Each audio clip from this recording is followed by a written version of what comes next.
Doufám, že jste do nového pracovního týdne vstoupili úspěšně a už vás nic neruší od sledování vašich pravidelných minut regionu. Dobré odpoledne.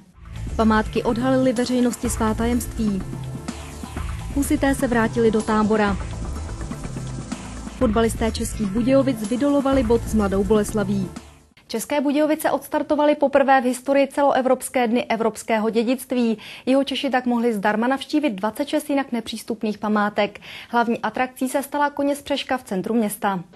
Zájem o památky byl rekordní. Veřejnost měla možnost navštívit celkem 26 jindy uzavřených nebo ne zcela přístupných památek. Ráda bych se podívala po něm po více letech do Biskupské zahrady. Tohle je samozřejmě ideální příležitost vidět i to, co není běžně otevřené. V rámci akce udělil ministr Jehlička 5 Jihočechům titul nositel tradice lidových řemesel. Podle něj vzkvétají v regionu jak řemesla, tak i památky. Zvlášť ta venkovská architektura v jižních Čechách je velmi zachovalá a živá. Všimněme si, že jsou to mladí lidé, kteří se začínají těmto řemeslům věnovat a to je úžasné. Hlavní atrakcí byla Božkova Koněspřeška v centru města. Ta letos oslaví 140 let. Zájemce svezl i samotný hejtman.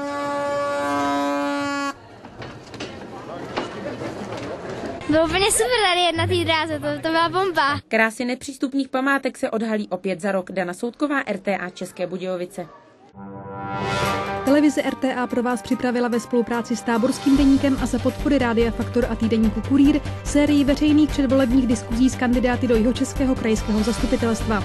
Nenechte si ujít unikátní možnost být účastníkem natáčeného televizního přenosu. Uvidíme se v úterý 16. září v 18 hodin v Malém sále divadla v Táboře. Sál má omezenou kapacitu, volné vstupenky si můžete vyzvednout v úterý v 16 hodin v pokladně divadla. 17. ročník táborských setkání přilákal přes 20 000 diváků. Nejzajímavější podívanou nabídl i letos kostýmový průvod městem, kterého se zúčastnilo přes 1300 lidí. Historický průvod městem vedl z Husova náměstí a zcela zastavil život v Táboře.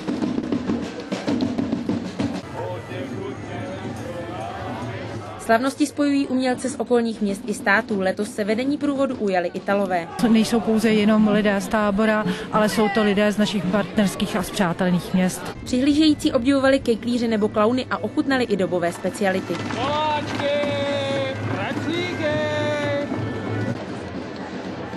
Největší družinou průvodu byli zástupci Kalicha, k pochodu se hlasitě povzbuzovali. Hus! Křížka! Křížka!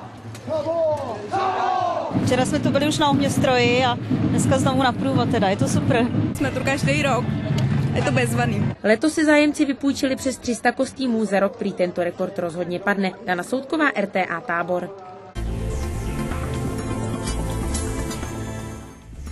Ministr financí Miroslav Kalousek přijel podpořit lidovecké kandidáty letošních krajských voleb. Nejprve navštívil Temelín. S vedením elektrárny mluvil hlavně o jejím možném rozšíření a dopadu na jižní Čechy. Po schůzce se starosty se účastnil i otevření nového oddělení ARO v budějovické nemocnici. Letošní vesnicí roku České republiky se stala obec Lidečko ze Vsetínska. Vítěz jihočeské částky soutěže Malenice na Strakonicku si z celostátního klání odnáší bronzovou medaili. Ze 3. místo Malenice získali 800 000 korun. Soutěž má povzbudit venkovské obyvatele k aktivní účasti na rozvoji obce, kde žijí. Budějovičtí hokejisté po 2 domácích porážkách se Sláví a Vítkovicemi konečně zabrali. Jihočeši přivezli 3 body za výhru 3-2 ze Znojma. Mountfield tak alespoň částečně napravil dojem z pátečního utkání s Vítkovicemi. Po 3 kolech je v tabulce na 10. místě. Fotbalisté Českých Budějovic stále čekají na první ligové vítězství. Jihočeši uhráli doma alespoň remízu 1-1 s Mladou Boleslaví. Českobudějovický Tomáš Sedláček se chtěl proti svým bývalým spoluhráčům vytáhnout, jenže svoji velkou šanci promarnil. Míč poslal nad bránu. Já jsem celou kariéru strávil v Boleslavi, já jsem se na to těšil, na kluky jsem se těšil, vždycky během zápasu jsem tam něco prohodil. V 35. minutě už ale aktivnější hosté vedli. Po rohu Poláčka se hlavou trefil nejlepší hráč zápasu Alexander Mendy. Ten gól, který jsme dostali první poločas ze standardní situace, byl zbytečný a mrzí nás. Jihočeši ale zbraně nesložili, po přestávce se zlepšili a nakonec vydřeli bod. Také druhý gól utkání dali přitom hosté. Kalina totiž mířil do vlastní sítě a kuriózně vyrovnal. Budějovice si bod za bojovnost zasloužili. Ani ve druhém utkání pod trenérem Pavlem Tobiášem neprohráli. Já si myslím, že hráči to odpracovali a a rozdíl v nasazení o těch úvodních utkání je nesrovnatelný. 1-1 myslím, že můžeme brát, i když před zápasem samozřejmě jsme chtěli vyhrát. Remíza ale na posun z posledního místa tabulky nestačila. Pro dnešek je to z Minut regionu vše. Já se s vámi loučím a budu se těšit na viděnou.